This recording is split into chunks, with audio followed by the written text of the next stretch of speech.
आज हम लोग बात करने वाले हैं गुरुत्व त्वरण या एक्सेलरेशन ड्यू टू ग्रेविटी। मतलब सिंपल सा है कि स्मॉल जी के बारे में बात करेंगे कि ये जो छोटू वाला जी होता है जो हम लोग कितना 9.81 मीटर पर सेकंड स्क्वायर जो अभी तक यूज करते आ रहे हैं उसके बारे में चर्चा करने वाले हैं कि यदि आप ऊंचाई पृथ्वी सतह से ऊंचाई बढ़ा दोगे तो क्या होगा। ठीक है, यदि पृथ्वी सतह से नीचे गहराई में चले जाओगे तो स्मॉल जी के मान पे क्या फर्क पड़ने वाला है, इसके बारे में चर्चा करें। एकदम आराम से छोटा सा क्वेश्चन एक दो पूछा है, एकदम इजी जी आपसे पूछा है। ठीक है, तो ज्यादा झंझट नहीं पालना है। चलिए शुरू करते हैं कार्यक्रम को। तो कह सकते हैं ग्रेविटी क्या होता है? The force of attraction exerted by earth on a body is called gravitational pull या ग्रेविटी।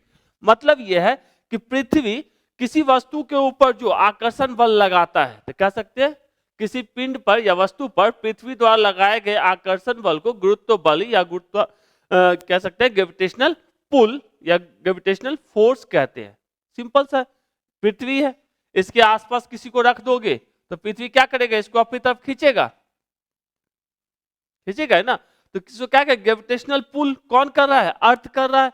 तो कह सकते हैं इसको ग्रेविटी कहिए, अर्थ के कारण हो रहा है, या कह सकते हैं गुरुत्व बल कहिए, या ग्रेविटेशनल पुल कहिए, या ग्रेविटेशनल फोर्स कहिए ड्यू टू अर्थ। एकदम छोटू सा बात है। तो आपके कहीं भी हो सकता है। आप कहोगे सर यहां रख दिया जाए तो क्या होगा? तो यहां रख दिया जाएगा तो क्या हो जाएगा? वस्तु नीचे गिर जाएगा? नहीं, यहां पर भी अर्थ क्या करेगा? इसको अपने केंद्र की तरफ खींचेगा, बल लगाएगा। यहां रख दोगे तो भी ये किधर खींचेगा?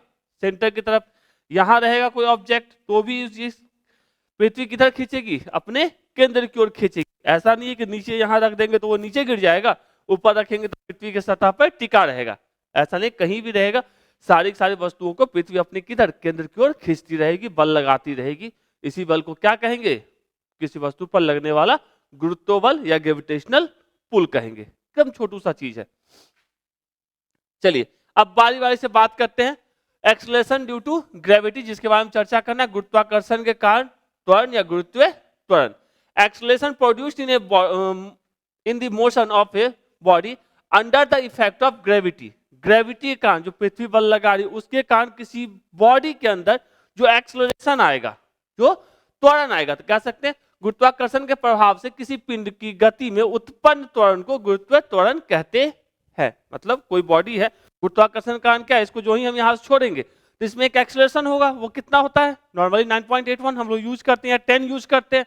तो उस त्वरण को क्या कहा जाता है? उसकी गति में जो आया त्वरण, उसी को क्या कहेंगे? गुरुत्व त्वरण, जिसका मान कितना होता है? 9.81 या 9.8 ही चलिए ले लेते हैं। 9.81 नॉर्मली रहता है। ठीक है, और यदि सीजीएस सिस्टम में बात करें तो कितना लिखते हैं? 9.8, या सिंपल सा एसआई सिस्टम में होता है 9.81, यहां लिख सकते हैं सीजीएस सिस्टम में 980। कैसे? सिंपल सा सेंटीमीटर को मीटर में कन्वर्ट करोगे तो 10⁻⁻2 आ जाएगा, और ये 9.81 या 9.80, कहीं 0 भी लिखा हो सकता है, कहीं पे 1 भी लिखा रह सकता है। नॉर्मली 9.81 हम लोग यूज करते हैं। इतना सा ध्यान रखना है, जी की वैल्यू पता ही है।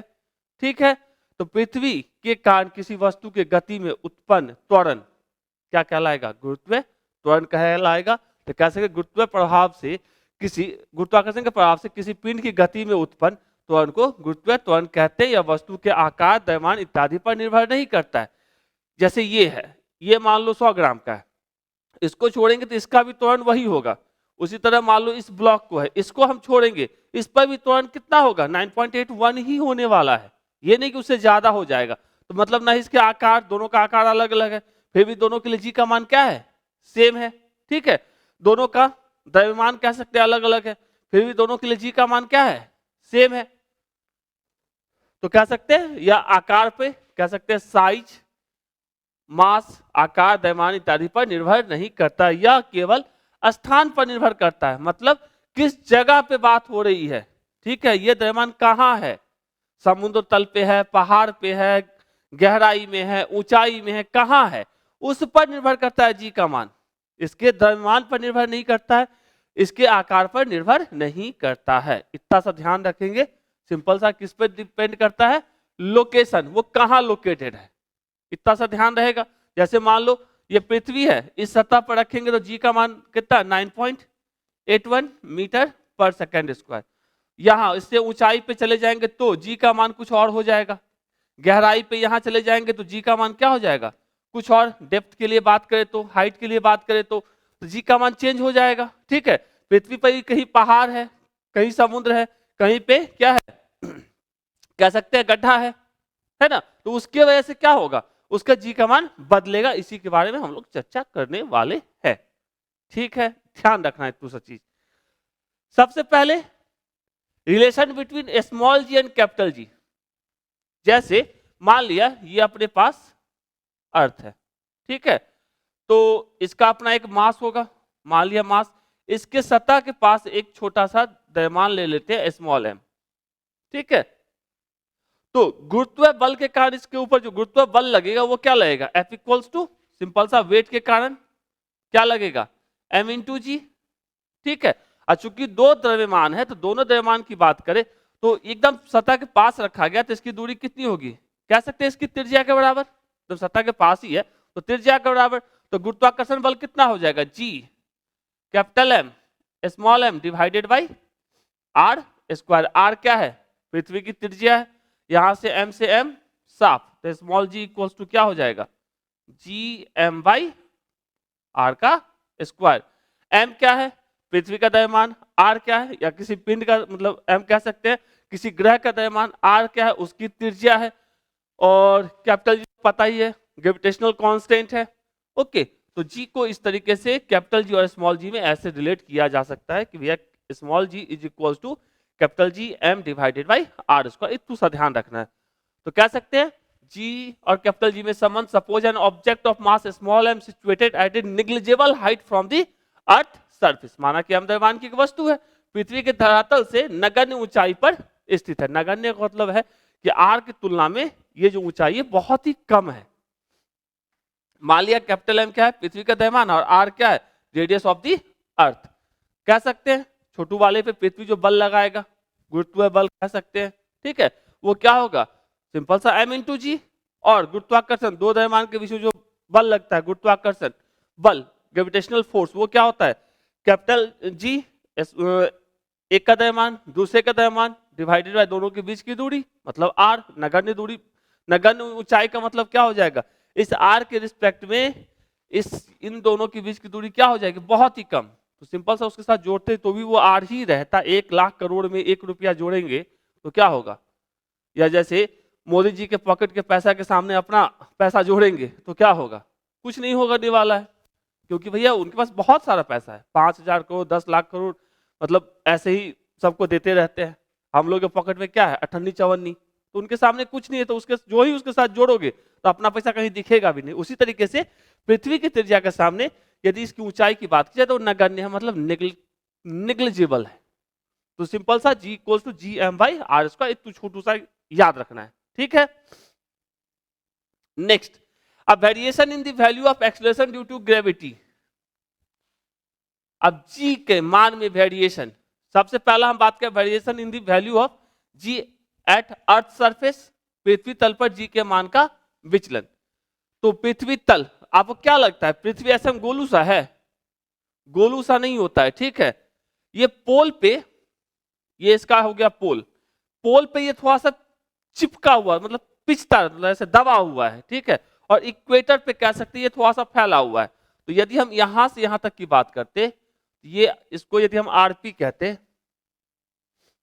क्या कहते इसको, चलो इसको मान लो हम लोग कहते आरपी, ठीक है, और यहां से यहां तक को यार व्हाइट रेड से लिखते हैं, ये हो गया, इसको कहते हैं हम लोग चलो आर इक्वेटर सिंपल सा, और ये क्या हो गया पोल के लिए यहां से यहां तक का। तो यहां पे जो आर पी जो होता है वो लेस होता है आर इक्वेटर से, मतलब पोल पे थोड़ा सा ये दबा हुआ है और इक्वेटर पे थोड़ा सा क्या है फैला हुआ है, मतलब थोड़ा अच्छे से दिखाने लायक में कहते हैं अंडाकार होता है कुछ, मान लो ऐसा।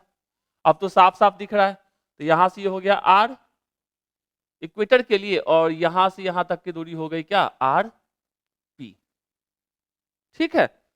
तो कह सकते हैं earth is not a perfect sphere, it is flatten at the pole and split out at equator, मतलब पृथ्वी एक आदर्श गोला नहीं है, यह ध्रुवों पर क्या है, चपटा होता है, और भूमध्य रेखा पर क्या होता है, उभरा होता है। ये इसका हो गया भूमध्य रेखा, इक्वेटर, ठीक है। यहाँ पे थोड़ा सा चपटा होता है, मतलब जिसके कारण वहां की त्रिज्या क्या हो जाती है, बढ़ जाती है। ओके, पृथ्वी का आकार में अंडाकार है, पृथ्वी क्या है, आकार में अंडाकार, जैसे ऊपर वाला बना है अंडाकार है। भूमध्य रेखीय त्रिज्या ध्रुवीय त्रिज्या से लगभग 21 किलोमीटर अधिक है, मतलब इलिप्टिकल से the equator radius is about 21 kilometre longer than polar radius, मतलब कह सकते हैं आर इक्वेटर जो होगा वो होगा आर पी से कितना, 21 किलोमीटर ज्यादा। तो आर पी क्या होगा, लेस होगा, किससे, आर ई से। ई फॉर इक्वेटर लिख रहे हैं और पी फॉर पोल लिख रहे हैं, ठीक है, पोल मतलब ध्रुव। तो ये छोटी सी कहानी याद रखेंगे कि भैया इक्वेटर पे क्या होता है, वो ज्यादा फैल गया है, और पोल पे क्या है, वो चिपटा है। इतनी सी कहानी, क्योंकि आगे अपने को क्वेश्चन जो पूछा है इसी से पूछा है, आपसे जो क्वेश्चन पूछा है ना इसी से पूछा है, मतलब इससे ही पूछा है एक क्वेश्चन। ओके, तो थोड़ा सा कहानी है, याद रखेंगे। चलिए अब बात करते हैं भूमध्य रेखा की, बात कर, जस्ट रिलेशन निकाले थे, जी इक्वल्स टू क्या था, g M by are square, अभी जस्ट पीछे निकाले थे स्मॉल जी और कैपिटल जी में रिलेशन। तो इक्वेटर पे बात करते तो इक्वेटर का रेडियस लेते, तो आर ई का स्क्वायर लिए थे, जी ई इक्वल्स टू क्या लिखते, जी एम बाई आर ई का स्क्वायर। एम क्या है, पृथ्वी का द्रव्यमान, कह सकते हैं मास है इसका। ओके, यदि हम पोल की बात करते हैं, ध्रुव पर बात करते हैं, तो क्या लिखते हैं, जीपी इक्वल्स टू जीएम और आरपी का स्क्वायर, मतलब पोल का जो रेडियस होगा उसका। अब दोनों का यदि हम रेशियो निकाल दे, GE by GP, GE by GP, तो क्या होगा, जी से जी खत्म, एम से एम खत्म, यहां से क्या मिला, आरपी ऊपर चला जाएगा और आर ई नीचे आ जाएगा, तो इसको हम लोग क्या लिख सकते हैं, आरपी बाई आर ई का होल स्क्वायर, ठीक है, लिख सकते हैं। अभी जस्ट हमने क्या देखा था कि जो अपना आर ई है वो कितना है, ग्रेटर होता है किससे, आर पी से, या हम लिख सकते हैं इसको आर ई जो होता है आर पी से लगभग 21 किलोमीटर क्या है, ज्यादा होता है। तो कह सकते हैं r is greater than r p, तो मतलब यहां r p by r e निकाले हैं यदि, तो ये क्या होगा अपना, तो r p by r e equals to क्या होता, r p by r e, ये क्या हो जाता, लेस देन 1 हो सकता था ना। तो यहां से हम क्या कहते हैं, are p by r E is less than 1, इसलिए are p by r E is less than 1, इसलिए आर पी क्या होगा, sorry R p by r ई कह रहे हैं, ये लेस देन 1 होगा, ये वाला बंदा लेस देन 1, मतलब कह सकते हैं इसको कि ये किसके बराबर है, जी बाई जी पी के, तो कहा जा सकता है G E by G P is less than 1 कह सकते हैं। और यहां से लिखते तो क्या लिखते, यहां से थोड़ा सा और लिख लेते, तो यहां से लिखते तो लिखते G E is less than GP, तो G E is less than GP, मतलब पोल पर आपका कह सकते हैं क्या चीज, जी का मान ज्यादा होगा, पोल पर जी का मान ज्यादा होगा, किसके रिस्पेक्ट में, इक्वेटर के रिस्पेक्ट में। तो यदि आप इक्वेटर से पोल की तरफ जाएंगे तो जी का मान क्या होगा, बढ़ेगा, यदि आप पोल से इक्वेटर की तरफ आएंगे तो जी का मान क्या होगा, कम होगा। तो लिखा जा सकता है सिंपल सा, R E is greater than r P, R E is greater than r P, ठीक है। तो यहां से हम लोग कह सकते हैं जी जो होगा पोल पे वो ग्रेटर होगा, और लगभग कितना ग्रेटर होता है, 0.018 मीटर पर सेकेंड स्क्वायर, इतना सा ग्रेटर होता है। तो पूरी कहानी में क्या समझ में आया, अर्थ का शेप कैसा है, परफेक्ट स्फीयर नहीं है, कैसा, कुछ अंडाकार है, जिसमें उसके इक्वेटर पे रेडियस ज्यादा होता है और किसके, और पोल का कम होता है। यदि हम दोनों के बीच का जी, स्मॉल जी का रिलेशन निकालेंगे तो क्या पता चला कि भैया जीई बाई जीपी जो होगा वो लेस देन 1 होगा। इट मींस कि जो अपना पोल पर जो जी का मान होगा वो ज्यादा होगा, किसके रिस्पेक्ट में, इक्वेटर के रिस्पेक्ट में। मतलब यदि हम पोल से इक्वेटर को जाएंगे तो जी का मान घटेगा, यदि इक्वेटर से पोल की तरफ जाएंगे तो जी का मान बढ़ेगा। यही क्वेश्चन आपको पूछे हुए हैं, चाहे वो 9th-10th वाले में पूछा है और 11th-12th वाले में भी पूछा है। तो ध्यान रहेगा कितना ज्यादा ये ना पूछे, लेकिन सिंपल सा ये पूछा था कि कहां पे ज्यादा होगा, इक्वेटर पे ज्यादा होगा या पोल पे ज्यादा होगा। तो भैया कहां ज्यादा होगा, पोल पे ज्यादा होगा। सिंपल सा दोनों के लिए जीई और जीपी निकाले, दोनों का रेशियो निकालिए, दोनों को इक्वेट कर लिए, भैया कितना होगा। ठीक है, तो कितना होगा, पोल पर ज्यादा होगा इक्वेटर के रिस्पेक्ट में। इतना सा ध्यान रखना है। ठीक, पहला चीज। दूसरा आ जाते हैं, since R equator is greater than the already निकाल ही चुके हैं, तो कह सकते हैं on the earth surface the value of ji is highest at the pole. अभी जस्ट बोले थे पोल पे हाईएस्ट होगा और कहां पे होगा, लोएस्ट एट द इक्वेटर। मतलब पृथ्वी तल पर जी का मान पृथ्वी के ध्रुवों पर सबसे अधिक तथा भूमध्य रेखा पर सबसे कम होता है। ऑलरेडी पीछे समझा चुके हैं। That is on the earth surface the value of ji decreases as we move from pole of the earth toward the equator. मतलब यह है कि पोल से यदि आप इक्वेटर की तरफ जाओगे तो आपका जी का मान क्या होगा, कम होगा। And from equator the equator the value of G increases as we move from toward the pole. यदि पोल की तरफ जाएंगे तो क्या होगा, आपका जी का मान बढ़ेगा। यही चीज यहां भी है। पृथ्वी तल पर पृथ्वी के ध्रुवों से भूमध्य रेखा की ओर जाने पर जी का मान घटता है तथा भूमध्य रेखा से ध्रुवों की ओर जाने पर जी का मान बढ़ता है। मतलब यहां से आप यदि इधर जाओगे तो जी का मान क्या होगा, घटेगा। लेकिन जब यहां से आप यहां जाओगे तो जी का मान क्या हो जाएगा, बढ़ेगा।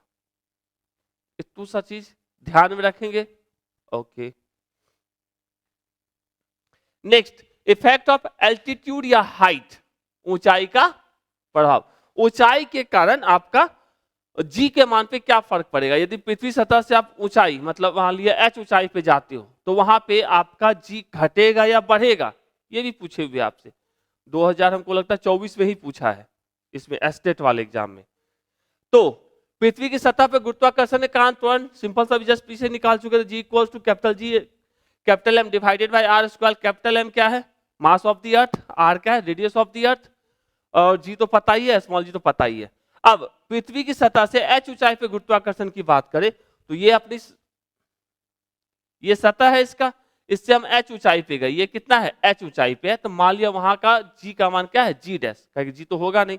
तो उसके लिए सिंपल सा यहां से इसके केंद्र से यहां तक की दूरी कितनी हो जाएगी, आर प्लस एच, ये पूरी की पूरी दूरी। ठीक है, पिछले वाले फॉर्मूले में ही सिंपल सा आर की जगह पे किसको पुट कर देंगे, आर प्लस एच को। तो क्या हो जाएगा, सिंपल सा g M by are plus H का होल स्क्वायर। अब दोनों का रेशियो निकाल लेते हैं, जी डैश बाई जी क्या कट जाएगा, जी एम कट गया, ये आर स्क्वायर ऊपर और आर प्लस एच का होल स्क्वायर नीचे, तो मतलब r square by are plus H का होल स्क्वायर, ऐसा लिखा जा सकता है। अब मान लो केंद्र से दूरी की बात करता, ये केंद्र है, यहां से दूरी की बात करता, तो ये क्या है, इसको हम आर प्लस एच को लिख सकते हैं आर प्लस एच। ठीक है, तो यहां से इसको और थोड़ा सा सबका स्क्वायर एक साथ कर लोगे तो क्या कर सकते हैं, यहां से हमने क्या निकाला, G dash by ji is equals to simple सा R by are plus H का होल स्क्वायर। तो जी डैश इक्वल्स टू लिखते तो क्या लिखते, जी इधर ले आते, r by are plus H का होल स्क्वायर। ठीक है, यदि आपको कभी मास पता हो, ठीक है, कहां का, मान लो अर्थ पर का मास पता है और पूछ रहा है किसी और ग्रह पे चले गए या किसी और ऊंचाई पे चले गए, तो वहां पे पूछा जाए कि भैया पृथ्वी पर इसका वेट इतना है, भार इतना है, तो इतनी ऊंचाई पे भार क्या होगा। तो उसके लिए सिंपल सा कुछ नहीं करेंगे, दोनों साइड m से मल्टीप्लाई कर दोगे, m g dash is equals to M g और r by are plus h. तो mg हो गया कहां, वेट अर्थ सरफेस पे, और mg डैश कहां हो जाएगा, वेट उस ऊंचाई के लिए। एकदम सिंपल सा यूज करना है। तो सॉल्व करेंगे अपना इतना आ जाएगा। तो जी डैश इक्वल्स टू आपको जो याद रखना है वो ये है, G dash equals to ji are by are plus H का होल स्क्वायर, या सिंपल सा G dash equals to R plus H किसके बराबर है, स्मॉल आर के। तो G are by small R, R क्या है, रेडियस अर्थ का, रेडियस ऑफ अर्थ, और आर क्या है, ये आर क्या है, पृथ्वी के केंद्र से वस्तु की दूरी, जब ऊंचाई की बात हो रही हो तो क्या समझ में आया।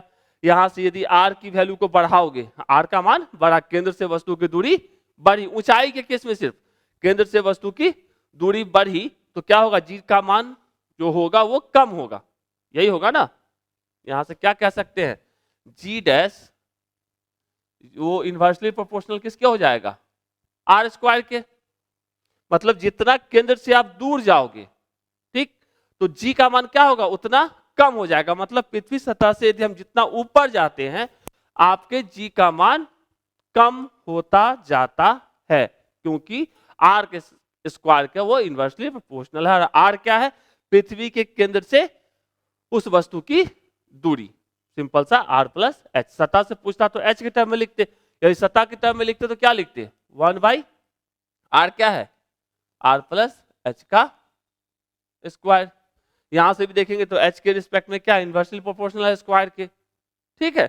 तो इस वाले फॉर्मूले को या इसको दोनों को ध्यान में रखना, एक एक टर्म को ध्यान रखना। जी डैश क्या है, ऊंचाई पे गुरुत्वीय त्वरण, जी क्या है, पृथ्वी की सतह पे त्वरण, आर क्या है, पृथ्वी की त्रिज्या, और स्मॉल आर क्या है, कैपिटल आर पृथ्वी की त्रिज्या, और स्मॉल क्या है, पृथ्वी के केंद्र से वस्तु की दूरी।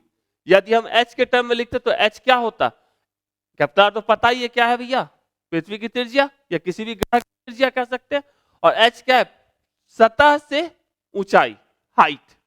इतना सा ध्यान रहेगा, ओके।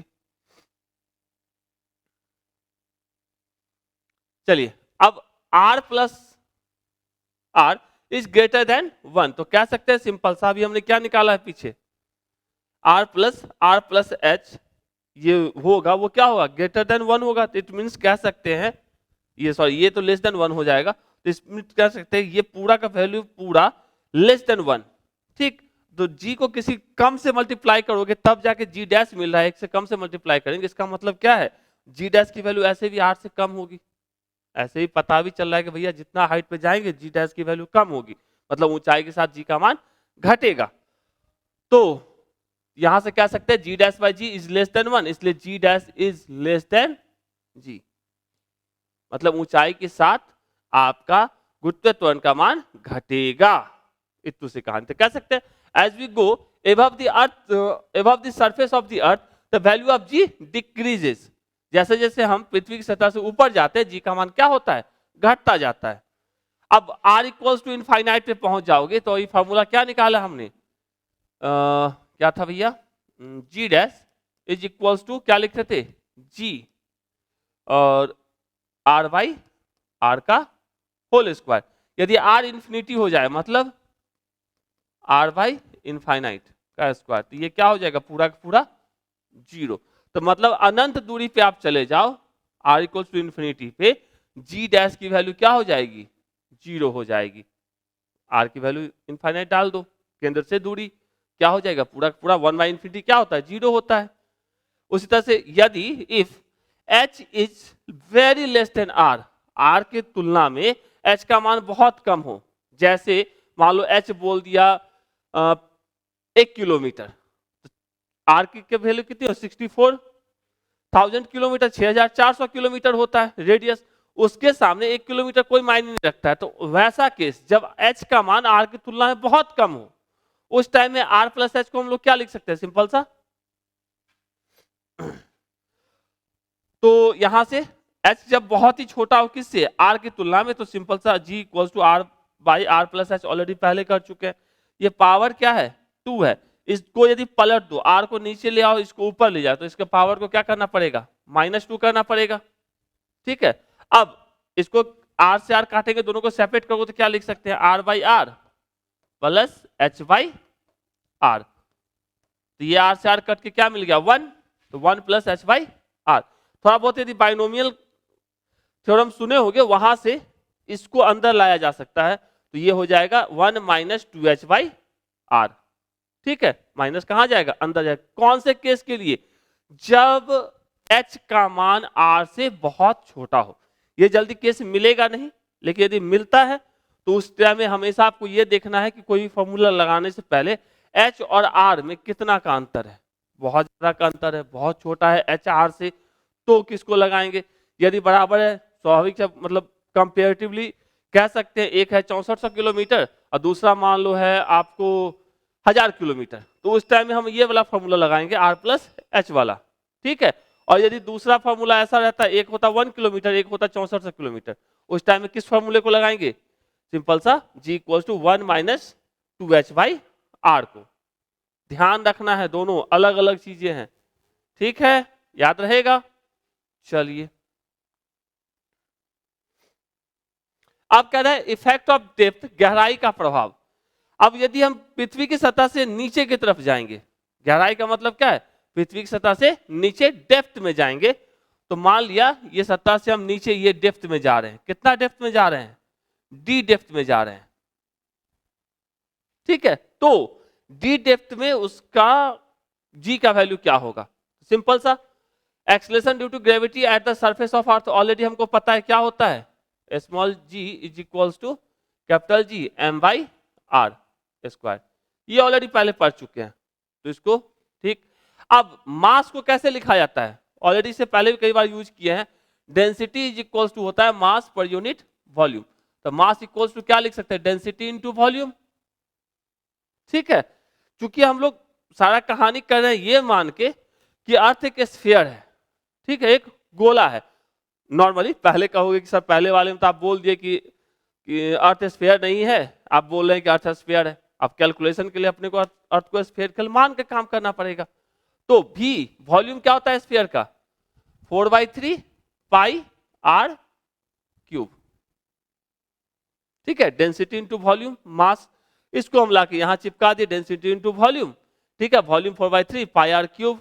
अब इसको सॉल्व करेंगे क्या होगा, ये आर क्यूब है, तो यहां से ये साफ, तो यहां सिंपल सा आर बच गया, ठीक।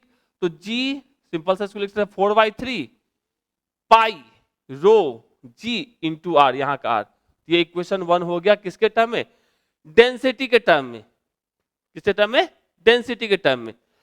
ऐसा पहले से मान के चलते हैं कि यूनिफॉर्म है डेंसिटी, जो अर्थ का है ना घनत्व, वो यूनिफॉर्म है, सब जगह समान डेंसिटी है, ऐसे एक्चुअली है नहीं, लेकिन कैलकुलेशन करना है तो मान लेते हैं, ओके। अब acceleration due to gravity at depth d from the surface of the earth, मतलब डी गहराई पे गुरुत्वाकर्षण के कारण त्वरण की बात करते हैं। अब डेप्थ में जाएंगे फिर से वही वाला फॉर्मूला लगेगा, सिंपल जा जी डैश इक्वल्स टू क्या होता है, डेप्थ का मतलब क्या है, ये डेप्थ, तो मतलब सर्कल बचा कितना अर्थ का, इतू सा, और इसका रेडियस कितना होगा, इसको मान लिया हम आर, ठीक। तो चलिए g M by are square, g dash के फॉर्मूला, जी वाले फॉर्मूला से, तो आर बराबर कितना होगा, ये आर बराबर कितना होगा, टोटल था आर, इसमें से डी गया तो क्या बचा, सिंपल सा कह सकते हैं कैपिटल आर माइनस डी, तो कैपिटल आर माइनस डी का होल स्क्वायर। और चूंकि ये क्या है, छोटा सा गोला हो गया, तो इसका वॉल्यूम भी क्या होगा, कुछ अलग सा होगा ना, तो यहां पे लिख सकते हैं रो इंटू वी डैश, डेंसिटी तो चेंज होगी नहीं, हम लोग पहले ही जानते हैं भैया यूनिफॉर्म डेंसिटी, डेंसिटी टाइम के रिस्पेक्ट में चेंज नहीं, मतलब टाइम के रिस्पेक्ट डिस्टेंस के साथ चेंज नहीं हो रही है, तो यूनिफॉर्म डेंसिटी ऐसा मान लेते हैं, होती नहीं है लेकिन फिर भी मान लेते हैं। तो वी डैश की बात करें तो छोटका वाला का वॉल्यूम क्या होगा, छोटा वाला का वॉल्यूम लिखते तो क्या लिखते, इसका रेडियस आर है तो क्या लिखते, 4/3 पाई आर क्यूब लिख सकते थे, तो सिंपल सा इसका लिखते 4/3 पाई आर क्यूब। यदि हम सिंपल सा आर के टर्म में लिखते तो ऐसा लिखते, जी एम की जगह पे क्या लिख देते, rho into 4/3 pi are cube divided by are square, यहां से इस आर के टर्म में भी निकाला जा सकता था, इससे ये साफ, यहां से हो जाता 4/3 पाई rho into ji into are. और यदि हम डेप्थ के टर्म में, डी के टर्म में लिखेंगे तो क्या लिखेंगे, जहां पर भी आर है वहां पे आर माइनस डी लिखेंगे, तो यहां पर भी आर माइनस डी के टर्म में लिखे, क्योंकि आर फॉर्मूला में होना चाहिए था, 4/3 पाई आर माइनस डी का होल क्यूब और सिंपल सा आर माइनस डी। यहां से देखेंगे तो इसके साथ इसका क्यूब टर्म खत्म, यहां से क्या मिलेगा 4/3 पाई रो जी आर माइनस डी, ये हो गया जी डैश के लिए दूसरा वाला फॉर्मूला। और इसी को यदि हम लिखते तो स्मॉल आर के टर्म में तो क्या लिखते, 4/3 पाई रो जी और आर माइनस डी की जगह पे छोटका आर लिख लेते, लिख सकते थे ना, जैसी इच्छा। ये हम चूंकि निकाले डेप्थ के टर्म में, यदि आपको डेप्थ दिए हुए है क्वेश्चन में कि चलो 2 मीटर अंदर जाते हैं पृथ्वी की सतह से या 10 मीटर अंदर जाते हैं तो क्या कहानी होगा, उस टाइम के लिए लिख लिए इतना। अब दोनों का क्या करेंगे, वापस से रेशियो निकालेंगे, निकाल लिए, जी अभी इतना निकाले थे, जी डैश 4/3 इतना निकाले थे, दोनों का रेशियो निकालेंगे 4/3 से 4/3, पाई से पाई, डेंसिटी से डेंसिटी, जी से जी खत्म। क्या मिला यहाँ से? R minus D by r, r minus D by r लिखा जा सकता है। और यदि हम स्मॉल आर के टर्म में तो नहीं लिखे हैं, क्योंकि भैया अपने को स्मॉल आर के टर्म में ही लिखते तो क्या लिखते इसको? स्मॉल आर के टर्म में लिखते आर माइनस डी, क्या होता है स्मॉल आर, तो आर बाई डी लिख सकते थे। अब जी डैश इक्वल्स टू आर लिखना चाहते तो क्या लिखते? जी डैश बाई जी, देखो G dash by ji is equals to कितना? R by are. तो जी डैश इक्वल्स टू क्या हो जाता है? जी आर बाई आर, या इसी को लिखते जी आर बराबर कितना है? Capital R minus depth divided by capital R, और इसी को लिखते तो जी 1 माइनस डी बाई आर। लिख सकते इतना, क्या लिख सकते हैं ना? तो स्मॉल आर के टर्म में लिखते तो भी लिखा जा सकता था। स्मॉल आर क्या है? केंद्र से दूरी, और डी क्या है? सतह से दूरी। ऐसे समझो,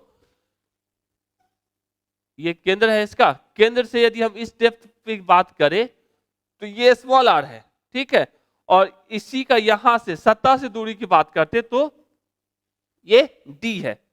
तो डी के टर्म में जब रहेगा तो डी वाला फॉर्मूला यूज करेंगे, यदि केंद्र से पूछा जाएगा तो आर का फॉर्मूला यूज करेंगे। क्यों हमने यहाँ पे सबके डेंसिटी के टर्म में लिखा? इसलिए क्योंकि जो ही आप अंदर जाओगे तो जो स्फीयर बन रहा है अंदर के लिए, उसका द्रव्यमान क्या हो जाएगा? कम हो जाएगा अंदर जाओगे तो। जैसे ये है, इस सतह की बात करते इतना ही ना अंदर द्रव्यमान है, तो इसी यही द्रव्यमान अंदर की तरफ बल लगाएगा।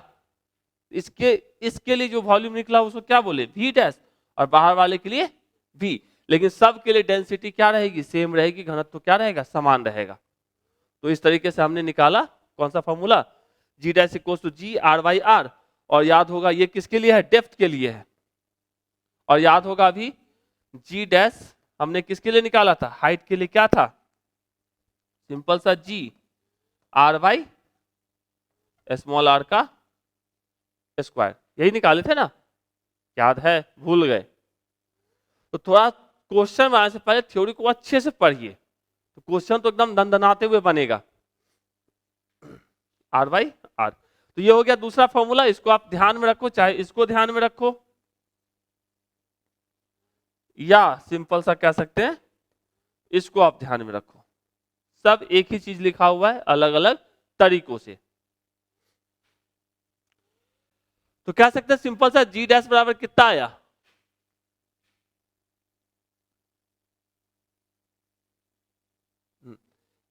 जी into R minus D by R, इसी को हम क्या लिख सकते हैं? G 1 minus D by are. तो कह सकते हैं इफ टाइम डी इंक्रीजेज, यदि डी की वैल्यू इंक्रीज करती है तो value of ji decreases. Simple सा डी की वैल्यू बढ़ेगी तो आर माइनस डी की वैल्यू भी क्या होगी? कम होगी। और चूंकि जी डैश जो है डायरेक्टली प्रोपोर्शनल किसके है? आर माइनस डी के। जी डैश क्या है? डायरेक्टली प्रोपोर्शनल है आर माइनस डी के। यदि आप डेप्थ को बढ़ा देते हो तो डेप्थ बढ़ेगा, मतलब आर माइनस डी की वैल्यू क्या हो जाएगी? कम हो जाएगी। तो यदि ये वाला डब्बे के अंदर वाला कम होगा तो जी डैश की वैल्यू भी क्या होगी? कम होगी। तो कह सकते हैं if d increases the value of ji decreases. क्यों? क्योंकि भैया जी डैश जो है डायरेक्टली प्रोपोर्शनल किसके होता है? आर माइनस डी के, या सिंपल सा कह सकते हैं स्मॉल आर के। तो स्मॉल आर की वैल्यू क्या होगी? कमेगी या बढ़ेगी? देखो स्मॉल आर बराबर क्या होता है? Capital R minus D. यदि डी की वैल्यू को आप क्या करें? बढ़ा रहे हैं, तो आर माइनस डी की वैल्यू क्या होगी? कम, मतलब आर की वैल्यू भी क्या होगी? कम। इतनी सा बात है। तो कह सकते हैं यदि डी बढ़ता है तो जी का मान क्या होगा? घटेगा। मतलब जितनी गहराई में आप जाते हो जी का मान क्या होगा? घटते जाएगा, घटते जाएगा, घटते जाएगा। चलिए आप पहुंच जाते हैं इसके केंद्र में, at the centre of the earth, पृथ्वी के केंद्र में पहुंच जाएंगे। तो डी बराबर क्या हो जाएगा? आर के। डी बराबर जो ही आप यहां से अंदर जा रहे हो यहाँ केंद्र में पहुंच गए, तो ये रेडियस तो आर था, और डी ऊपर से मेजर कर रहे थे तो ये भी डी था, तो डी किसके बराबर हो जाएगा? आर के। तो डी बराबर आर हो जाएगा। जो डी डैश का फॉर्मूला क्या था? Are minus D by are. तो यहाँ क्या लिखते हैं? G dash is equals to R minus R divided by R into G. R minus R zero, मतलब ये पूरा का पूरा टर्म क्या हो जाएगा? जीरो। तो क्या कह सकते हैं? पृथ्वी के केंद्र पे गुरुत्वीय त्वरण का मान कितना होता है? जीरो। सतह से केंद्र में जाएंगे तो, और जब हम सतह से अनंत पे जाएंगे तो गुरुत्वीय त्वरण का मान क्या होगा? तब जाके जीरो होगा सतह से ऊपर के लिए। और सतह से अंदर केंद्र पर जाओगे तो जी का मान क्या हो जाएगा, लड्डू। तो लिख सकते हैं the value of ji is maximum. अभी जस्ट देखिए हो कि सतह से ऊपर जा रहे हैं तो भी जी का मान घट रहा है, सतह से अंदर की तरफ जा रहे हैं तो भी जी का मान घट रहा है। इसका मतलब सबसे ज्यादा कहां होगा, सरफेस पे होगा, सतह पे होगा। तो कह सकते हैं the value of ji is maximum at the earth surface and become zero at the कहां, centre of the earth. G का मान पृथ्वी की सतह पर अधिकतम होता है और पृथ्वी के केंद्र में शून्य होता है। अब जस्ट देखिए कैसे, the rate of decreasing of gravity outside the earth is double to that of inside the earth. पृथ्वी के बाहर गुरुत्वाकर्षण की कमी की दर जो होती है पृथ्वी के अंदर की तुलना में दुगुनी होती है। मतलब बाहर सतह से बाहर की तरफ जाओगे तो वहां ज्यादा तेजी से जी का मान घटेगा, जबकि अंदर की तरफ जाएंगे तो जी का मान क्या होगा, धीरे घटेगा। बाहर वही लिखा हुआ, पृथ्वी के बाहर गुरुत्वाकर्षण की कमी की दर जो होती है पृथ्वी के अंदर की तुलना में दो गुनी होती है। मतलब सतह से दूर जाने के केस में आपको जी का मान क्या होगा, ज्यादा तेजी से घटेगा अंदर जाने के तुलना में। ठीक है, इतू सा इन सब टर्म्स को याद रखेंगे क्योंकि सिलेबस है तो पढ़ना तो है। भले अभी तक इतना अच्छे से नहीं पूछा है, छोटा छोटा इजी इजी क्वेश्चन दिया है, वो बात की बात है। इस वीडियो के लास्ट में हम देखेंगे ही कि कौन कौन सा क्वेश्चन दिया है। तो हर एक चीज को समझ के रखना है जो अपने सिलेबस में है जी के लिए। चलिए अब चलिए दोनों का कंपैरिजन कर लेते हैं। ऑलरेडी क्या देखे अभी जैसे ये निकाले थे, ऊंचाई के लिए G dash equal to ji are by are plus H का होल स्क्वायर या सिंपल सा आर बाई आर का होल स्क्वायर। उसी तरीके से डेप्थ के लिए, गहराई के लिए हमने क्या निकाला था, are minus D by r या जी आर बाई आर। तो ये किसका है, हाइट के लिए, और ये किसके लिए है, गहराई के लिए। तो इसके हिसाब से यदि हम लिखते तो क्या लिखते हैं, G dash is inversely proportional किसके, आर स्क्वायर के। किसके लिए, ऊंचाई के लिए। जबकि यदि हम गहराई की बात करते हो तो क्या लिखते हैं, G dash is directly proportional किसके लिए, आर के लिए कह सकते हैं। चलिए तो थोड़ा सा एक ग्राफ बनाते हैं। मान लो ये अपना एक अर्थ है, ठीक, ये इसका सेंटर, ऐसा कुछ। अब केंद्र पर, ठीक है, जी का मान कितना होता है, केंद्र पर जी का मान क्या होता है, इस पे, इस वाले एक्सिस पे चलो हमने जी रख लिया और इस वाले पे हमने आर को रखा है, ठीक। अब केंद्र पर जी का मान कितना जस्ट निकाले थे, क्या होता था, जीरो, मतलब जीरो। अब यहां केंद्र से यदि हम आगे तक चलते हैं, मतलब आर के साथ चलते हैं, तो देखो डायरेक्टली प्रोपोर्शनल है। डायरेक्टली प्रोपोर्शनल का यदि हम ग्राफ खींचते तो क्या खींचते हैं, straight line. Directly proportional straight line ही होगा ना। यदि पावर होता 2 होता 3 होता तो कर्व बनता।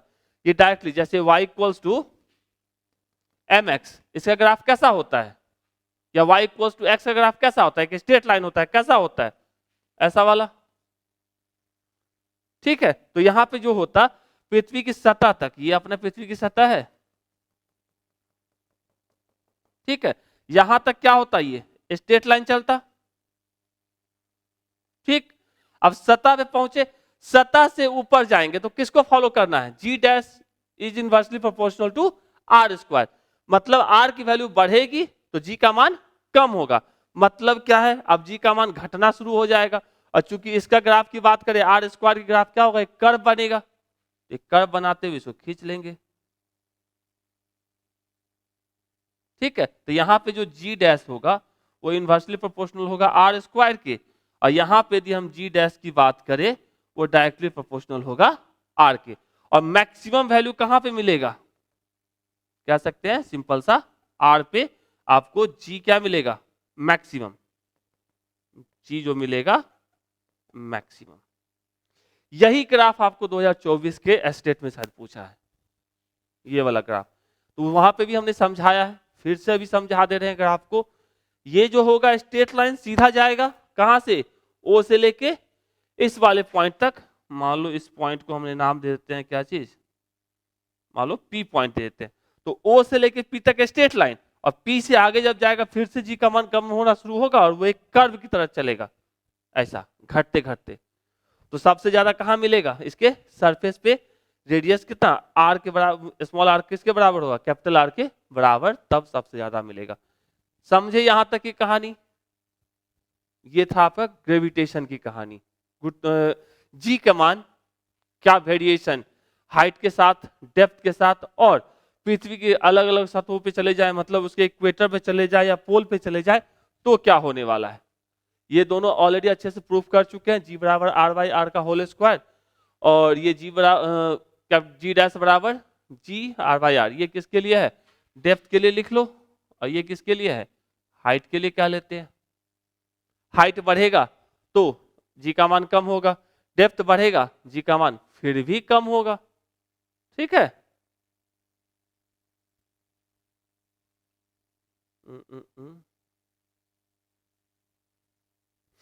ठीक है, इतनी सी कहानी।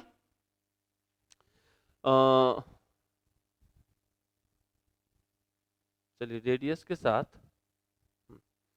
चलिए शुरू करते हैं क्वेश्चन की। तो क्वेश्चन है एकदम इजी है, डायरेक्ट वैल्यू पुटिंग क्वेश्चन है, फटाक से आप बनाइए। तो उम्मीद करते हैं बनाए होंगे क्वेश्चन। इसका आंसर कितना आएगा, 4.36 मीटर पर सेकेंड स्क्वायर। कैसे, जैसे एकदम इजी वाला कहानी। क्या रहा है, calculate the value of gravitational acceleration, मतलब जी आपको कैलकुलेट करना है। Okay, at a height of 3200 kilometre, मतलब जी डैश आपको निकालना है हाइट पे, कितने हाइट पे, 3200 किलोमीटर पे। ठीक है, from the earth centre the gravitational acceleration on the earth surface is 9.8, मतलब जी की वैल्यू आपको दे के रखा है 9.8 मीटर पर second square, and the radius of the earth is 6400 kilometre, और आर आपको दे के रखा है 6400 किलोमीटर। पृथ्वी की सतह से इतने किलोमीटर की ऊंचाई पे गुरुत्वाकर्षण का मान की गणना कीजिए, मतलब जी निकालना है था आपको। पृथ्वी तल पर गुरुत्वाकर्षण का मान 9.8 मीटर पर सेकंड स्क्वायर था, पृथ्वी की त्रिज्या 6400 किलोमीटर दिया है। हाइट के लिए फॉर्मूला पता है, क्या था, G dash is equal to ji R plus H का होल स्क्वायर, पढ़े थे ना। चलिए, तो जी की वैल्यू पता है अपने को 9.8, आर की वैल्यू कितनी है 6400, 6400 इंटू, सॉरी इंटू कर रहे प्लस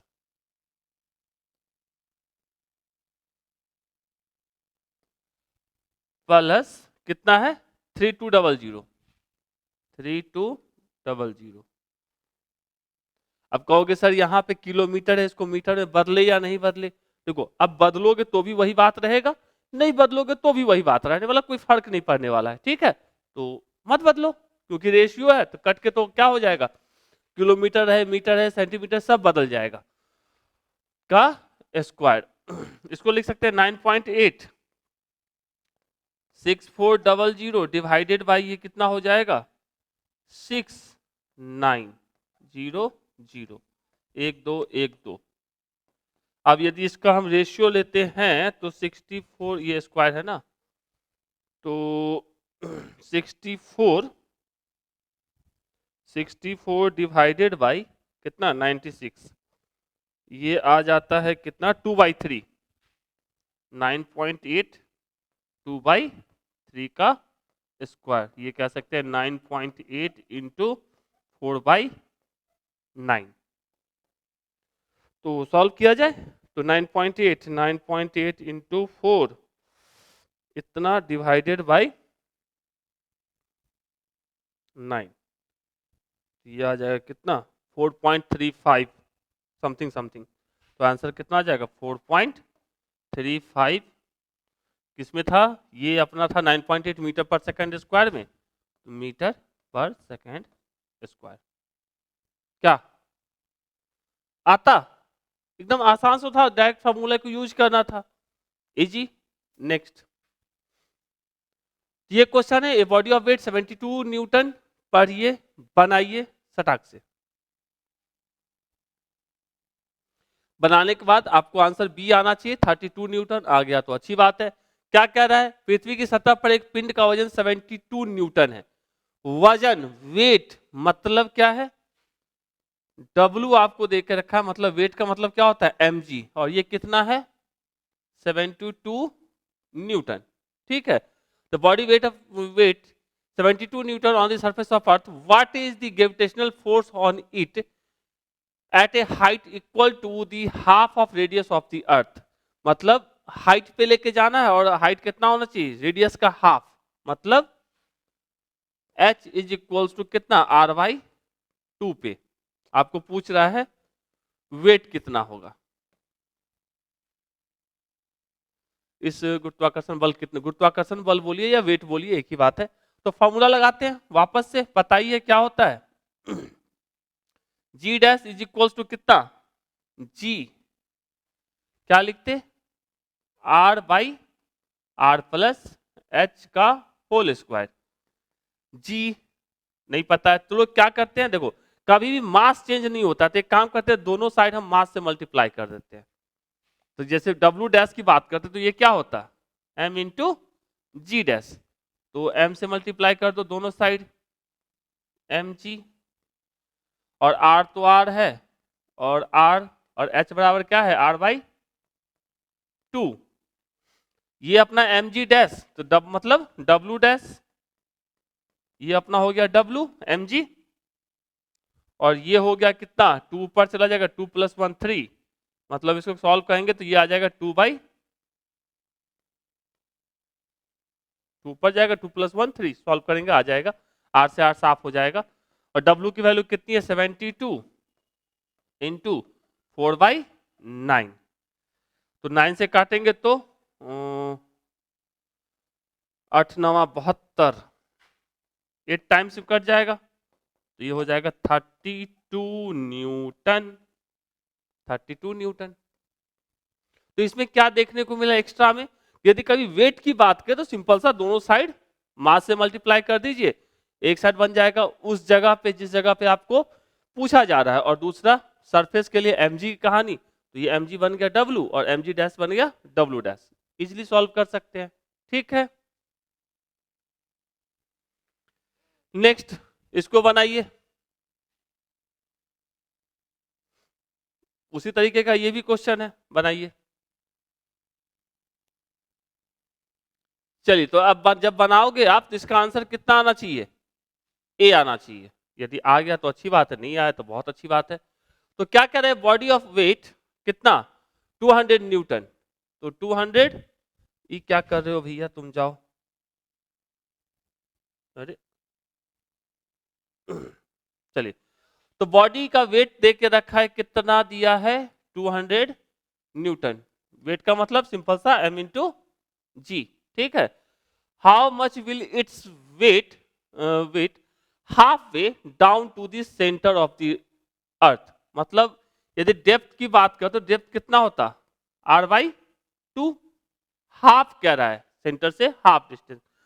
पृथ्वी की सतह पर एक पिंड का वजन इतना है, पृथ्वी के केंद्र से आधे रास्ते तक तक इसका वजन कितना होगा, मतलब आधी दूरी, मतलब ये है इसका कहने का, ये इसका केंद्र है, ये दूरी है r, और इसकी आधी दूरी मतलब यहां तक, ये इसका डेप्थ क्या लाएगा, या इसमें r कहते तो r भी क्या होता, r और d दोनों बराबर ही होता, r बराबर d होता, और ये किसके बराबर होता, r/2 के होता। एकदम सोच के देखोगे हर एक चीज को, तो इसको हम r भी लिख सकते थे इस केस में, और सिंपल सा, चलिए w डैश आपसे पूछा जा रहा है क्या होगा, w डैश मतलब m g डैश, यही पूछा जा रहा है।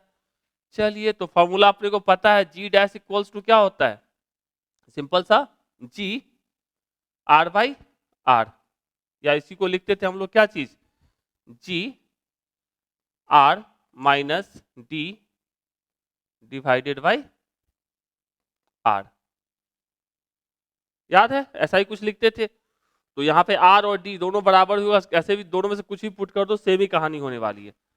तो इसको हमको क्या बनाना है, वेट बनाना है, तो m से मल्टीप्लाई करते हैं, m dash equals to mg, r की वैल्यू कितनी है, r/2 डिवाइडेड बाई r, ये हो जाएगा w dash is equals to w, और ये हो जाएगा कितना 1/2, और w की वैल्यू कितनी है 200 न्यूटन इंटू 1/2, मतलब 100 न्यूटन, तो आंसर क्या हो जाएगा 100 न्यूटन। एकदम सिंपल फॉर्मूले को जस्ट अप्लाई करना है और बनाना है। चलिए तो अगला की बात करते हैं। नेक्स्ट क्या दी height eight which the weight of a body become 1/16 its weight on the surface of अर्थ। किस ऊंचाई पर किसी वस्तु का भार पृथ्वी की सतह पर उसके भार का 1/16 हो जाता है, त्रिज्या r है। तो सबसे पहले आपको बनाना है। तो बनाने के बाद आंसर क्या आना चाहिए इसका 3r।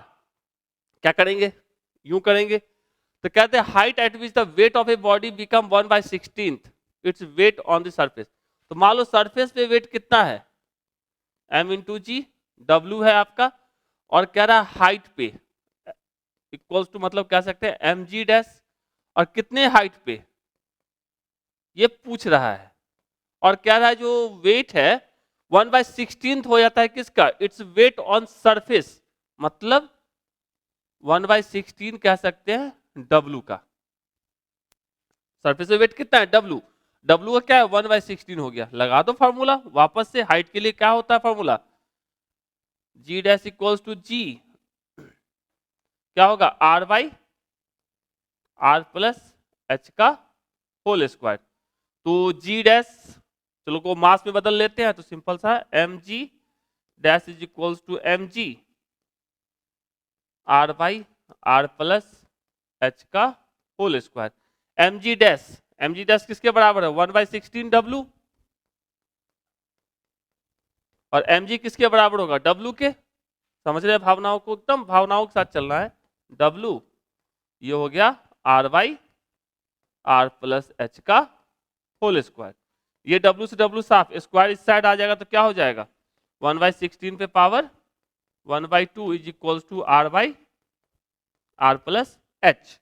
ये हो जाएगा 1/4 is equals to r by are plus h. तो यहां से हम लिख सकते हैं r plus h is equals to 4r। तो h बराबर क्या हो जाएगा 4r माइनस r मतलब 3r। तो इतने हाइट पे जब जाएगा तो इसका वेट क्या हो जाएगा 1/16 टाइम्स हो जाएगा। तो आंसर क्या होगा सी। आसान है, सिर्फ थोड़ा सा प्रैक्टिस। देखिए अभी तक इस टाइप का क्वेश्चन पूछा नहीं है आपको, लेकिन पढ़ना तो है, एकदम क्लियरली लिखा हुआ है सिलेबस में, पढ़ना तो है। चलिए तो अगले सवाल की तरफ चलते हैं। ये है आपका अगला सवाल, पढ़िए और बनाइए। चलिए बनाइए, तो इसको बनाइएगा तो आंसर आएगा आपको g/5। आसान सा है, देखते हैं क्या कहता है। Moon radius is 1/4 that of earth, मतलब अर्थ का रेडियस कितना कह सकते हैं, radius of earth is equals to मान लो r है, तो रेडियस ऑफ मून कहते तो कितना होता, कितना कह रहा है 1/4। चंद्रमा की त्रिज्या पृथ्वी की त्रिज्या का 1/4 है, तो मतलब r/4। और कुछ कहा है its mass is 1/80 times that of the earth, मतलब मास जो है अर्थ का वो मान लो m है, तो मास मून का क्या होगा m/80। यही कह रहा है, गुना है। यदि g पृथ्वी की सतह पर गुरुत्वाकर्षण के कारण त्वरण को दर्शाता है, मतलब g कहाँ के लिए अर्थ के लिए g है, तो g मून के लिए कितना होगा यही पूछा जा रहा है शायद। तो चंद्रमा की सतह पर है क्या है g का मान, तो g मून के लिए निकालना है। तो आपको याद होगा फॉर्मूला g बराबर क्या था g m divided by r square, पढ़े थे कभी। तो यदि हम अर्थ के लिए लिखते G E is equal to क्या लिखते, कैपिटल जी तो बदलेगा नहीं, mass of earth by radius earth का स्क्वायर। और जी मून के लिए लिखते तो क्या लिखते जी मास मून का डिवाइडेड बाई आर मून का स्क्वायर लिख सकते थे। अपने को किसका निकालना है मून के निकालना है जी एम, तो जी एम बाई जी ई लिख लेते हैं। G M by g E is equals to क्या हो जाएगा this by this g m e by r ई का स्क्वायर, सॉरी जी मून का है ना, तो एम का वाला कहानी चलेगा ना। तो ये हो गया मून, ये हो गया मून डिवाइडेड बाई जी अर्थ के लिए बाई आर ई का स्क्वायर। जी से जी साफ, जी तो चेंज होने वाला चीज है नहीं, चाहे कहीं भी चले जाओ आप। तो इसको लिखते तो क्या लिखते हैं, M moon by M E, और ये हो जाता है इनटू आर ई का स्क्वायर बाई आर मून का स्क्वायर। मून का कितना है mass, m by 80, m by 80, और अर्थ का मास m इंटू, इसको ऐसा लिख सकते हैं, रेडियस ऑफ अर्थ तो r है और मून का है r बाई 4, तो इसको हम लिख सकते हैं r बाई 4 का सॉरी इतना लिख सकते हैं। अब यहां से इसको सॉल्व करें तो ये हो जाएगा 1 बाई 80 इंटू ये हो जाएगा 16। तो इसको सॉल्व करके क्या आया, G moon by G earth is equals to 1 by 5। तो मून का क्या हो जाएगा, जी ई बाई 5, और जी ई कितना है, जी है तो जी बाई 5। तो आंसर हो जाएगा जी बाई 5। ये भी फॉर्मूला हम पीछे बात कर चुके हैं, याद होगा थोड़ा थोड़ा सा। तो ये हो जाएगा जी बाई 5। चलिए तो नेक्स्ट, फिर से किसको बनाना है, आपको बनाना है, तो बनाइए। ये तो आप खुद भी बना सकते हैं। Surface of earth weight of person is 72 newton, then his weights at height r by 2 from surface of earth. ये खुद बनाइएगा, इसमें कुछ भी ऑलरेडी इस टाइप का क्वेश्चन पहले कर चुके हैं। तो आंसर आएगा 32 न्यूटन, सेम ही था क्या, जो भी है। चलिए, the depth at which the effective value of acceleration due to gravity is g by 4 is, depth निकालना है, इस टाइप का क्वेश्चन कर चुके हैं, बनाते जाइए। कह रहे हैं assuming the earth to be a sphere of uniform density, what is the value of gravitational acceleration in a mine of 100 kg below the earth surface, मतलब 100 kilometre, given r equals to इतना। या मानते हो कि पृथ्वी एक समान घनत्व का गोला है, पृथ्वी की सतह से 100 किलोमीटर नीचे एक खदान में गुरुत्वाकर्षण त्वरण का मान क्या होगा, निकाल सकते हैं, निकाल सकते हैं। जी डैश निकालना, जी डैश बराबर जी क्या होगा, आर बाई कैपिटल आर, और क्या कह रहा है, पृथ्वी की सतह से 100 किलोमीटर नीचे, मतलब डी की वैल्यू कितना देख के रखा है, डी बराबर 100 किलोमीटर। तो इसको डी के फॉर्म में लिखते हो तो क्या लिखते, आर बराबर क्या होता है, R minus D divided by are. तो G R minus D, R की वैल्यू कितनी दी है 6400 माइनस 100 डिवाइडेड बाई 6400, और जी का मान नहीं दिया है ना, तो नहीं दिया तो नहीं दिया है, हटाओ।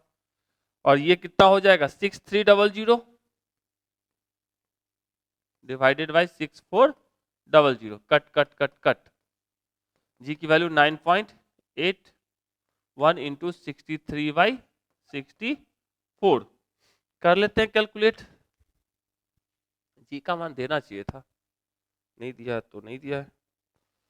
ओके, तो 9.81 इंटू 63 डिवाइडेड बाई 64, तो ये आ जाता है 9.65, 9.656, तो 9.66, 9.66,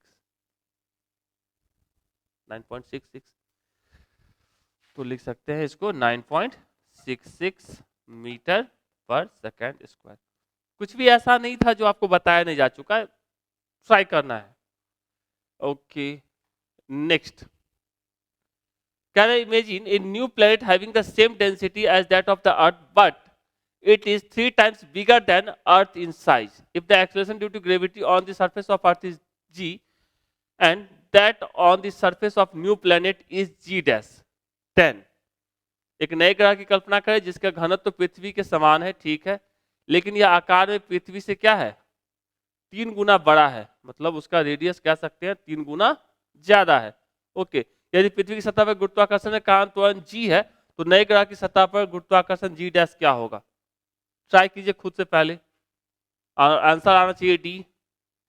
चलिए तो शुरू करते हैं कहानी।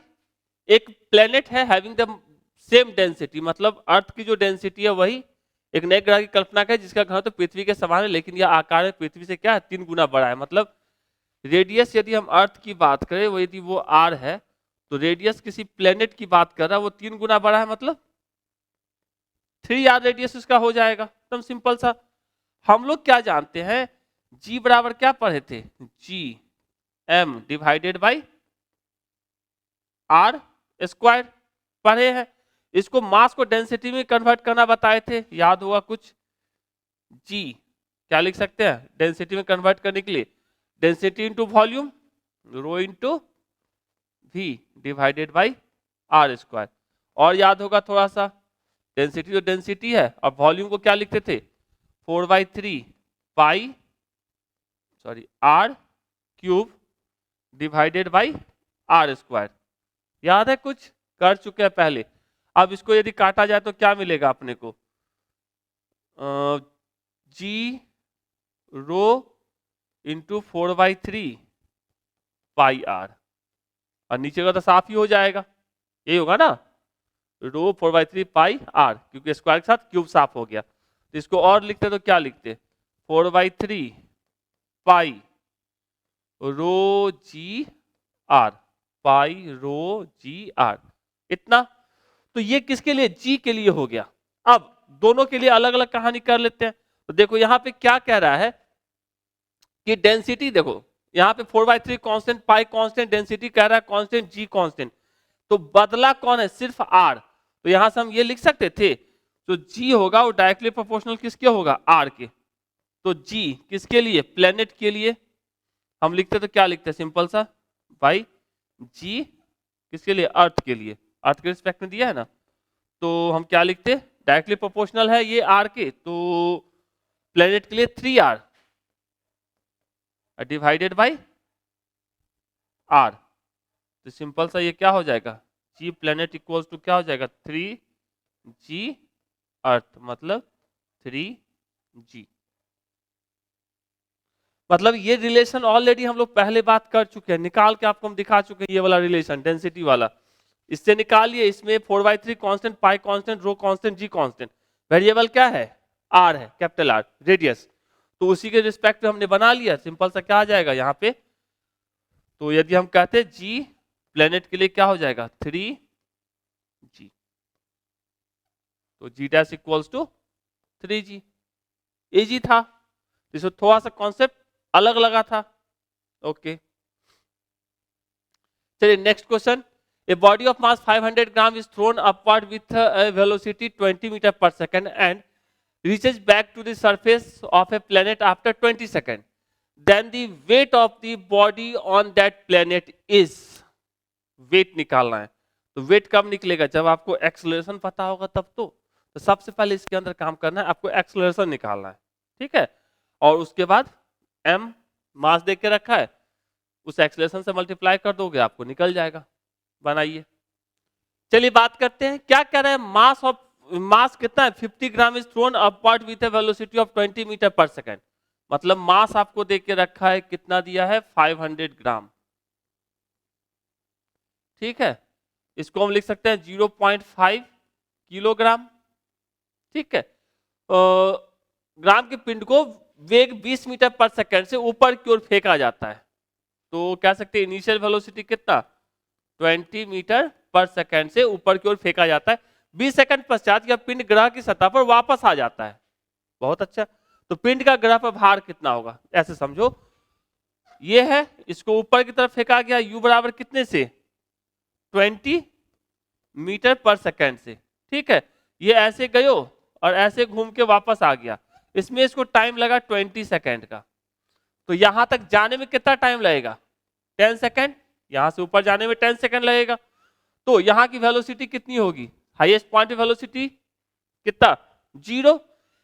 ग्रेविटेशन हमेशा किधर लगेगा, नीचे की तरफ। यदि ऊपर की तरफ को प्लस मानते हो तो नीचे वाले को क्या मानोगे माइनस। तो यहां पे हम लोग फॉर्मूला लगाएंगे v बराबर u प्लस AT, ठीक है। और चूंकि देखो अपने को क्या निकालना है, भार निकालना है, मतलब वेट निकालना है। तो m इंटू सिंपल सा g निकाल देंगे तो वेट निकल जाएगा। तो यहां से इस वाले फॉर्मूला से g निकाल लेते हैं, क्योंकि एक्सेलरेशन क्या है g के बराबर।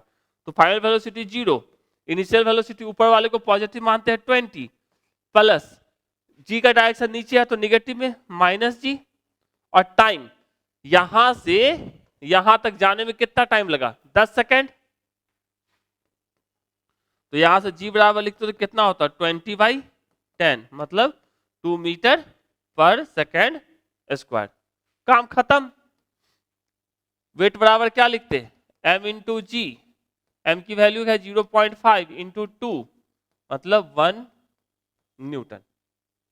इतनी सी कहानी, ठीक है। तो 1 न्यूटन इसका क्या हो जाएगा आंसर। ये ऑलरेडी हम लोग मोशन इन वन डायमेंशन के अंदर भी पढ़े थे। चलिए नेक्स्ट। तो यदि आपका आंसर कहां गया, आंसर यदि डी आ जाता है तो अच्छी बात है। अब एकदम आसान सा देखिए, ऑलरेडी अभी हम लोग टाइम पीरियड का कुछ पढ़े नहीं है तो फॉर्मूला डायरेक्ट यूज कर देते हैं। यहाँ क्या रहा है, the time period of a simple pendulum on A freely moving artificial satellite.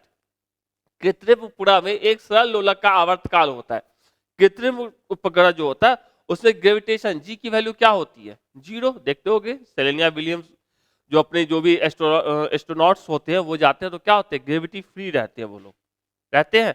तो उस समय जी की वैल्यू 0, तो सिंपल सा इस फॉर्मूले में जी की वैल्यू को 0 डालोगे तो क्या हो जाएगा टाइम पीरियड सिंपल सा क्या हो जाएगा इनफाइनाइट।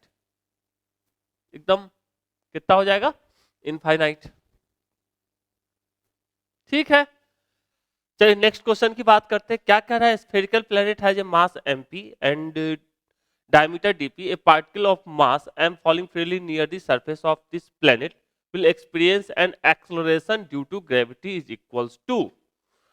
कह रहा है किसी गोलाकार ग्रह का द्रव्यमान आपको देके रखा है mp, अब व्यास देके रखा है, इसके पृष्ठ पर स्वतंत्रता पूर्वक गिरते हुए m द्रव्यमान के कण के लिए गुरुत्वीय त्वरण का मान क्या होगा। ऑलरेडी पता है ये क्या होता है, g बराबर कैपिटल जी m/r²। पता है मास देख के रखा है mp तो लो g mp divided by diameter देख के रखा है तो रेडियस क्या होगा उसका आधा, तो लिख सकते हैं dp/2 का होल स्क्वायर मतलब 4gmp डिवाइडेड बाई dp का स्क्वायर। 4gmp dp का स्क्वायर। कितना आसान था, एक लाइन का क्वेश्चन क्या। नेक्स्ट बात करते हैं। क्या रहा है, a man is standing on A international space station which is orbiting earth at an altitude इतना, मतलब एल्टीट्यूड दिया मतलब हाइट आपको दे के रखा है। कितना हाइट दे के रखा है भैया 520 किलोमीटर, ठीक है, with a constant speed 7.6 kilometre पर सेकेंड। एक वेलोसिटी का जिससे वो घूम रहा है, तो कितना दे के रखा है 7.6 किलोमीटर पर सेकेंड, ठीक है। If the man weight is 50 kg, his acceleration is, acceleration कैसे निकालेंगे, एकदम आसान सा तरीका है। यहाँ पे कथा ज्यादा दे के रखा है और काम कम करना है। क्या काम करना है, जी डैश इक्वल्स टू क्या होता है जी आर प्लस एच का होल स्क्वायर। तो जी 9.8 और आर की value 6400 divided by 6400 plus H की वैल्यू कितना है 520 का होल स्क्वायर। ये हो गया 9.8 6400 डिवाइडेड बाई ये हो गया 0296 का होल स्क्वायर। अब ये 0 से 0 साफ, अब इसको सॉल्व किया जाए क्या हो जाएगा 9.8 और 640 डिवाइडेड बाई 692 का स्क्वायर। चलिए 640 डिवाइडेड बाई 692 का स्क्वायर, ये हो जाता है अप्रोक्स, ये आएगा सॉल्व करके 0.85। अब इसको मल्टीप्लाई कर देते हैं 9.8 से, 9.8 से ये हो जाता है 8.38 मीटर पर सेकेंड स्क्वायर। 8.38 मतलब 8.4, मतलब सिंपल सा से दिया बहुत कुछ है और करना बहुत कम है, तो आंसर क्या हो जाएगा सी, एकदम इजी सा था। नेक्स्ट कह रहा है एक body weight 700 gram weight on the surface of the earth, how much will it weight on the surface of the planet whose mass is 1/7 and radius is half that of the earth? तो कैसे निकालेंगे इसको? अपने को पता है g का formula क्या होता है, g इक्वल्स टू होता है g m divided by are square, पता है। तो आपको तल पे भार देके रखा है 700 ग्राम भार देके रखा है, ठीक है। तो हम दूसरा जो ग्रह है उसके ऊपर हम लोग क्या निकाल लेते हैं, जी निकाल लेते हैं। तो जी डैश बराबर लिखते हो तो क्या होता, सिंपल सा जी, द्रव्यमान कितना कह रहा है, जिसका द्रव्यमान पृथ्वी के द्रव्यमान का 1/7 है, मतलब कह सकते हैं m/7 है। और आर कितना कह रहा है, त्रिज्या 1/2 गुनी है, मतलब r/2 का स्क्वायर। ये क्या हो जाएगा, सिंपल सा 4/7 gm/r स्क्वायर, और इसी को हम लिख सकते हैं 4/7 g लिख सकते हैं। अब वहां पे क्या पूछ रहा है भैया, उस ग्रह का उसका भार क्या होगा, वेट क्या होगा, तो g डैश बराबर क्या चीज 4/7 g, दोनों को मास से मल्टीप्लाई कर दो, वेट हो जाएगा 4/7 m इंटू जी, और 4/7 और आपको दे के रखा है m इंटू जी, कितना दे के रखा है 700 ग्राम वेट, तो मल्टीप्लाई कर दो 700 से, ये कितना हो जाएगा 400 ग्राम वेट, एकदम आसान सा था। तो 400 ग्राम वेट एकदम खटाखट निकलेगा, समझे, कुछ नहीं करना, जिस पे बोला है उसके लिए हम जी डैश की वैल्यू निकाल लिए, क्योंकि मास और रेडियस आपको चेंज किया है, और निकाल दिए वेट के लिए। थोड़ा सा मेहनत कीजिए, क्वेश्चन बहुत सारे हैं। क्या रहा है, m if m the mass of the earth and r is the radius, the ratio of gravitational acceleration and the gravitational constant। यदि पृथ्वी का द्रव्यमान m था, त्रिज्या r हो, तो इसे गुरुत्वीय त्वरण मतलब g/g का रेशियो पूछा जा रहा है, क्या होगा, इसमें कौन सा बात है, g बराबर क्या होता है, सिंपल सा gm/r स्क्वायर।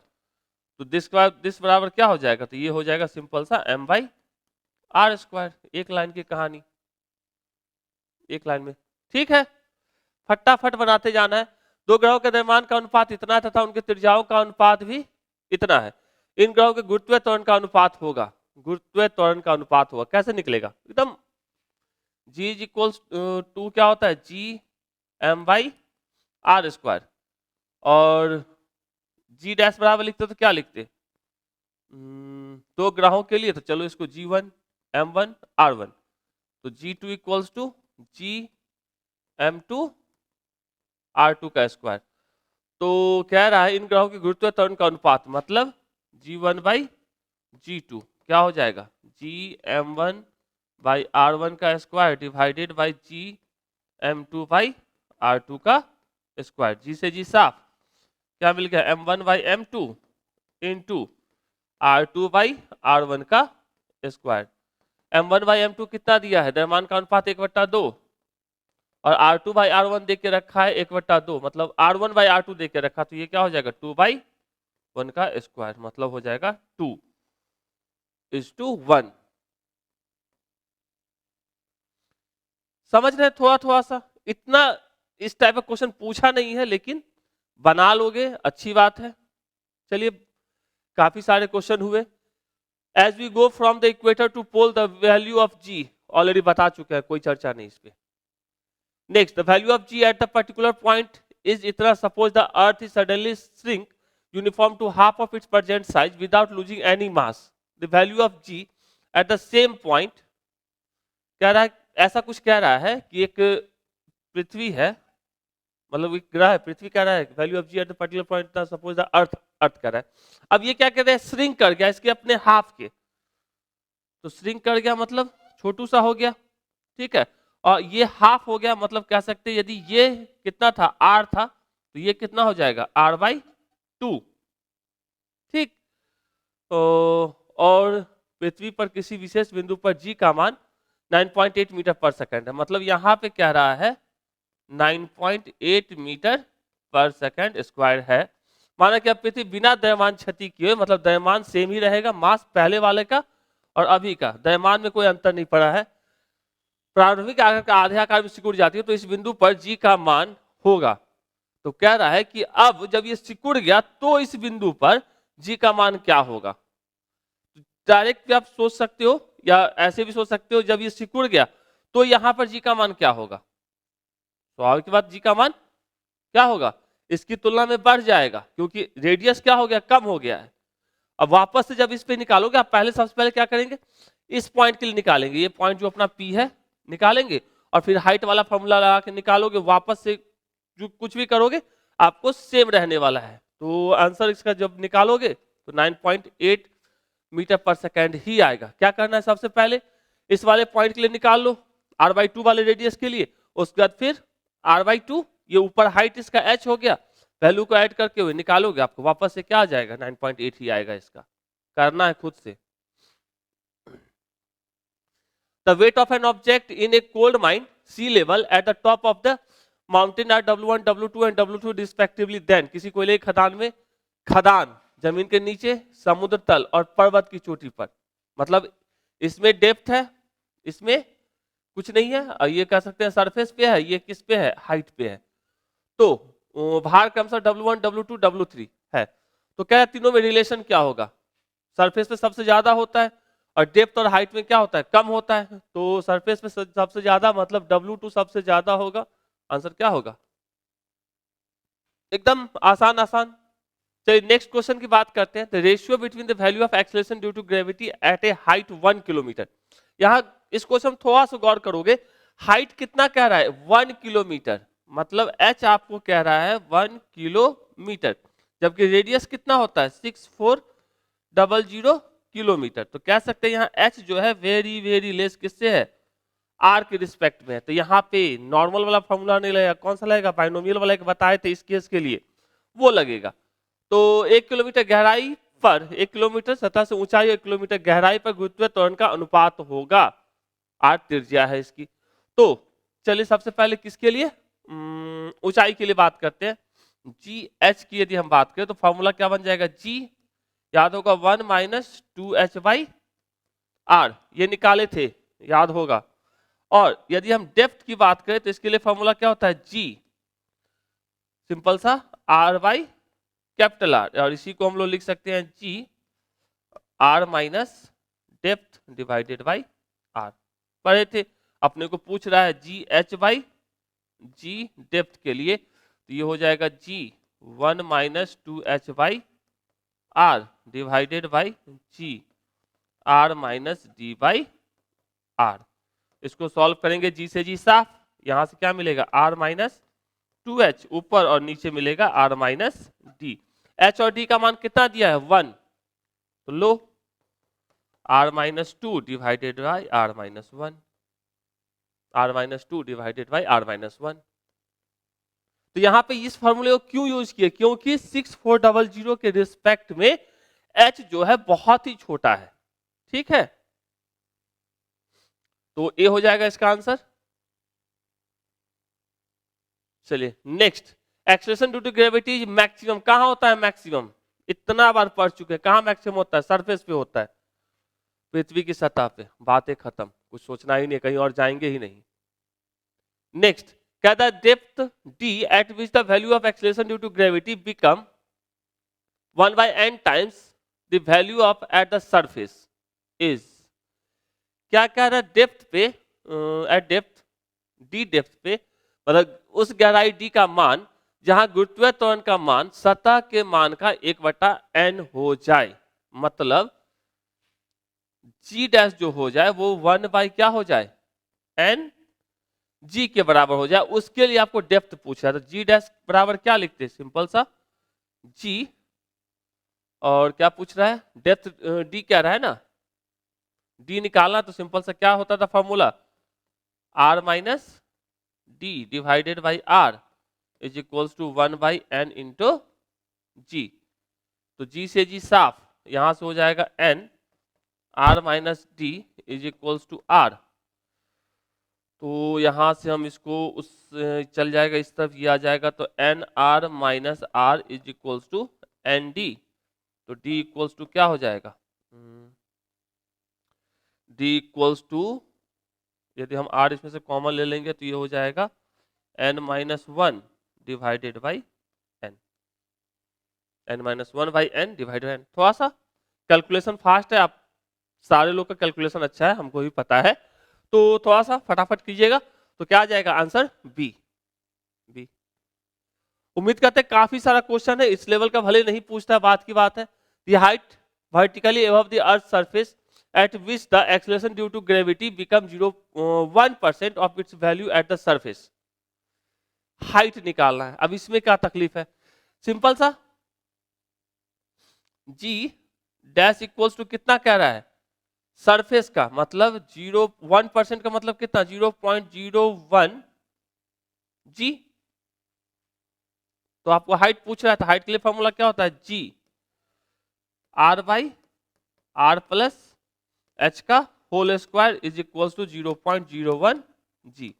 g से g साफ, r by r plus h, इसको लिखेंगे तो क्या हो जाएगा 1/10। थोड़ा सा कैलकुलेशन करेंगे, ये हो जाएगा 10r is equals to r plus h।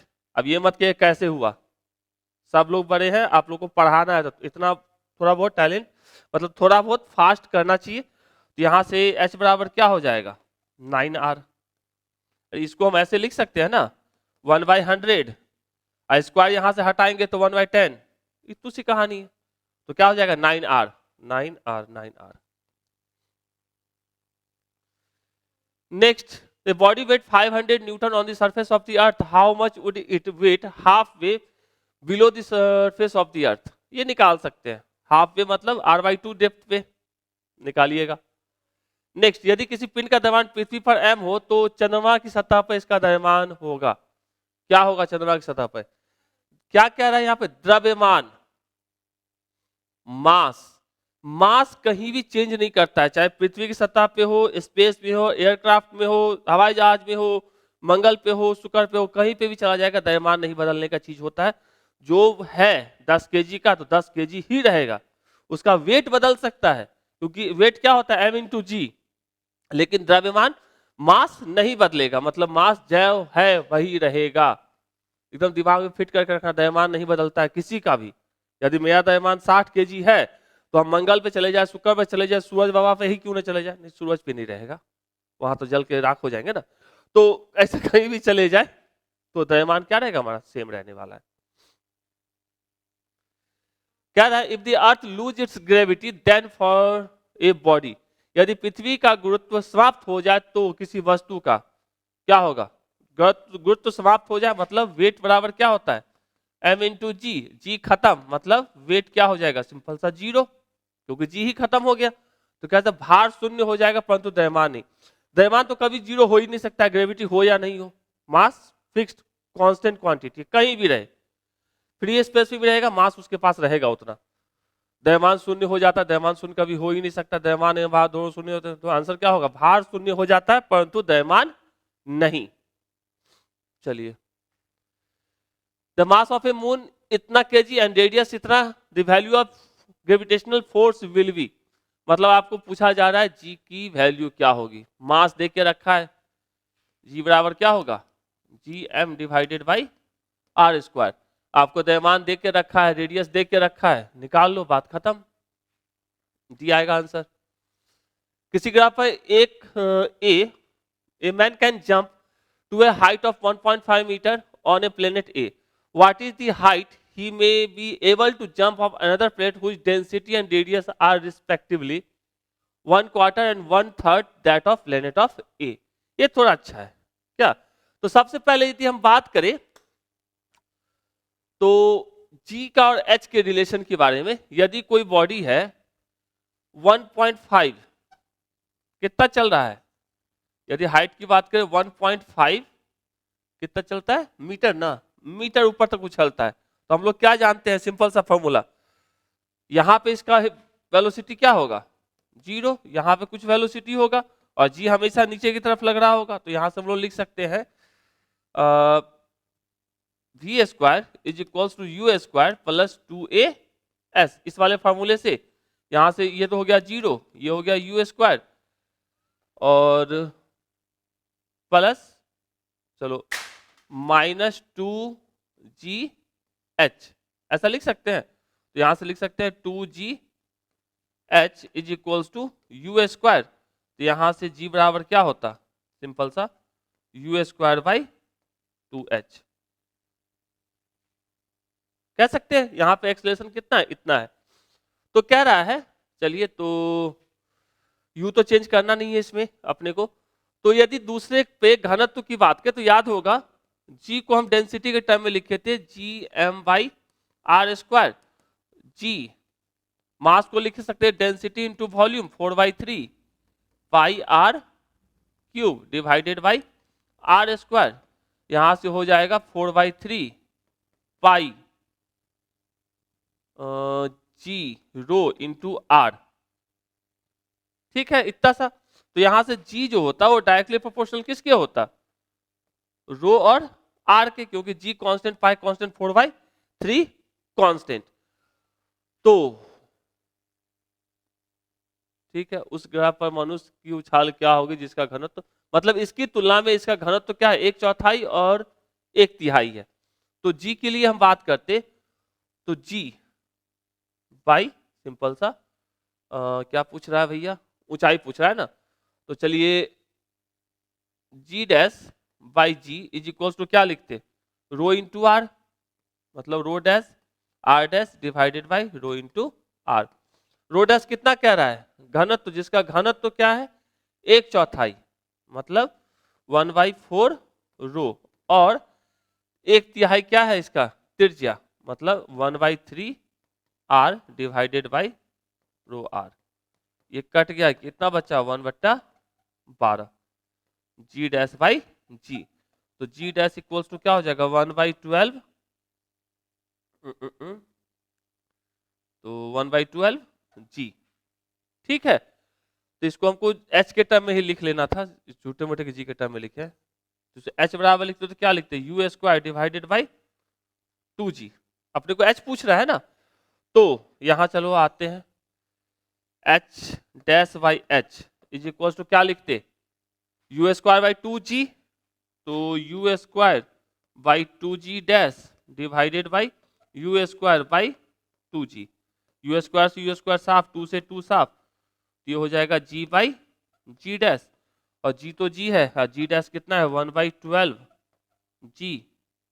ये कट गया, मतलब कितना बचा ये 12। तो h डैश बराबर क्या होता है, h डैश बराबर होता है h इंटू 12। h कितना है 1.5 इंटू 12, कितना आ जाएगा 18।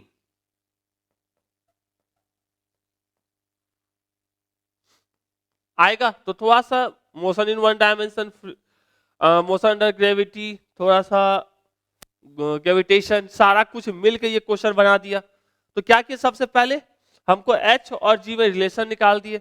दोनों केस के लिए g का फॉर्मूला जो अपना डेंसिटी के टर्म में होता है वो निकालिए। इसे पता चल गया भैया किसके साथ ये डायरेक्टली प्रोपोर्शनल है, उसको यूज करके g डैश निकालिए, और इस वाले फॉर्मूले में h डैश बाई h करके क्या निकाल लिए, h डैश की वैल्यू निकाल लिए थोड़ा सा। तो आंसर क्या होगा C।